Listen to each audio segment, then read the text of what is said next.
Good morning. I am Alka Negi Tomar. Today we are going to listen to the naughty little acts of Naren, later known as Vivekanand. The incidents given here are based on the book Life of Swami Vivekanand from Advait Ashram. Naren was a very playful child. He would tire his mother with his mischiefs throughout the day. The only way to cool him down was to tell him that if he didn't calm down, then Shiva would not give him entry in his Kailash. He was such a devotee even at a very young age that he would immediately calm down. He was very charitable from early years of his life. Once there was a monk who begged for alms.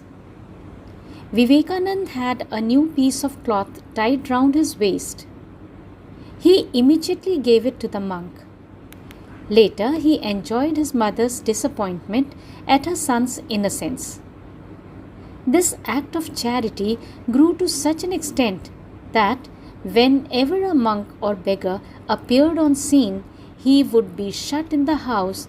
Despite being locked in, he would throw away whatever he could lay his hands on to the beggar to take, leaving the family frustrated. Vivekanand learnt his alphabets and language from his mother. He learnt the stories of Ramayana and Mahabharata sitting in her lap. This was his introduction to spiritualism. He had an image of Ram and Sita and would meditate in front of them regularly. Once he heard a married man speak ill of the results of marriage. He got so disillusioned that he could not believe any god would ever marry. He threw away the image of Ram and Sita and replaced it with that of Shiva. Naren, as Vivekanand was called in his childhood, often played meditation. He would sit in a place and practice with his eyes closed. His friends would also participate. One day, a cobra came by and sat quite close to Naren. His friends ran away from there, but Naren kept sitting.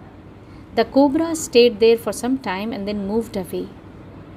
Later, when he was asked why he did not move, Naren replied that he did not know anything about any snake and that he was in a state of extreme pleasure. Once, when he was playing with his friends, he fell on the pathway paved with stones. His head hit a stone and he got a deep wound. The scar of this wound remained with him his entire life.